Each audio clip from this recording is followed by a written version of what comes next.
It is. I mean, of course it is. Of course, because I've been a fan of his for a long time. But then you become friends with somebody, and it kind of, and it doesn't take away at all. But there's just a shift in the relationship.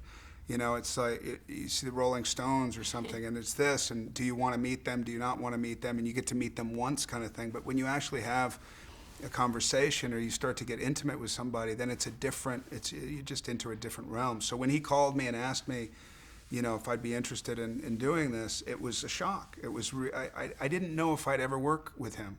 And yeah, because sometimes you can become friends with somebody on the outside and like it negates that thing. So yes, it was very special only because it reminded me what a fan I was, and it took me out of the personal realm again and put me in the professional. And and I love his movies. I've always loved his movies. I love how differentiated they are. I love subject matters that he gets into. I love his point of view. I love his appreciation for absurdity. So, you know, I would have liked to think then that it was like-minded, but now I know that it's much. I would never parallel myself with him, but it's much more like-minded than I would have hoped that it was as like-minded as it is, and it is.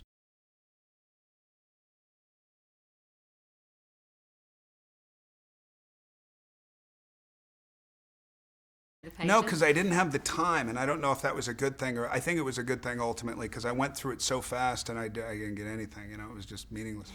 So then when I met him, I got the general overview of what was happening, so I had enough to ask him questions.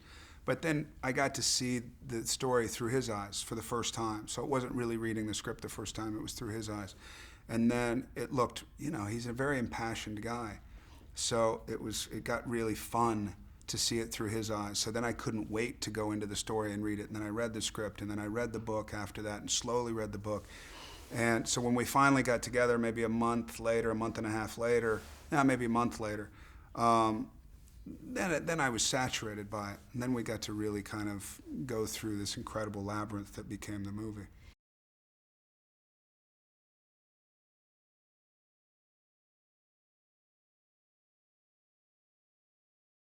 There's incredible intelligence in the movie if you want it. You don't have to have it, you know. Even if when you watch, somebody said Chinatown, it was some hybrid of Chinatown and Cheech and Chong, and I was like, that's perfect, because it is. It's intricate as that. If you want it to be, it's there. Or you can experience this amalgamation of great scenes and great characters coming together, and it can be that. There's can be a wonderful, you know, series of one acts that you're watching, and you know there is through line obviously, and so. To me, if you want to lend yourself to that, great. What people get, I think, a little thrown by is they expect to see Cheech and Chong, and then Chinatown shows up, or they expect to see Chinatown, and then you know Cheech and Chong show up. So you have to let it go. If you're getting a headache, let it go.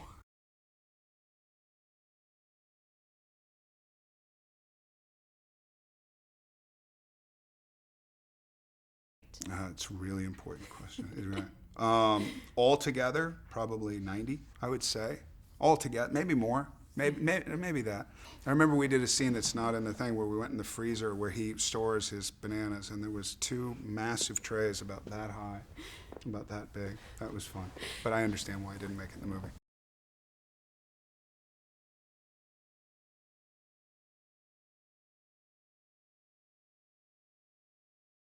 Well, I mean, in what I've talked about today, it reveals the fact that he's trying to fill a hole, you know, and not to be morbid about it, but there's something always unsatisfied about Bigfoot, and he's trying to use power in order to fill that. He's trying to use, you know, this oral fixation that he has, food or whatever it is. Why he chooses bananas, that's, you know, up for discussion.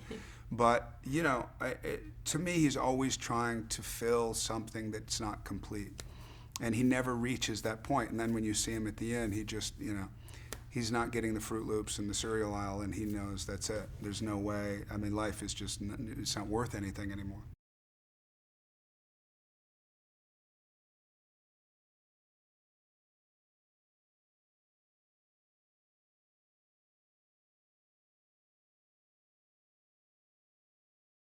No, it helps a lot because I appreciate that very much. You know, as somebody who, when you get into it, you want total conviction and you want, I mean, you're there to do the work. You know, you're there to yeah, you're there to have fun, of course. But sometimes those situations aren't necessarily fun. They can be really funny later, but you know, you're just kind of searching through, and especially with Joaquin, who's constantly searching and reactive and all that stuff. To be able to do that together is wonderful. You know, and then you have a filmmaker that you trust, who you know is going to put it together in a way that you're going to actually appreciate. I love working with him. I think he's one of the most gracious actors I've ever worked with, and there's nothing self-involved about him, you know, which wasn't necessarily surprising. But this mythology of Joaquin has gotten to this thing that I have never experienced personally. Yeah.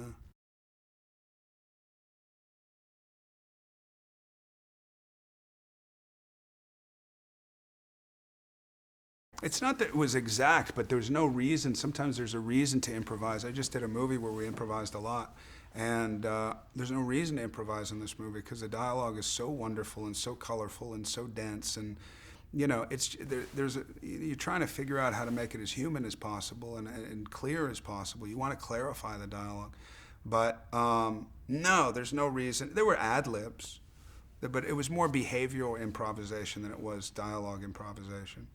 You know, like I say, when you're working with Joaquin, it's not based on Joaquin, but the two of us coming together, which I felt the same about Sean Penn. I felt the same, where it was like kind of all the boundaries kind of dissolve away, and then you're like, you know, something may, you know, surface, and you go, should I do it? The question is no longer an issue. You just do it.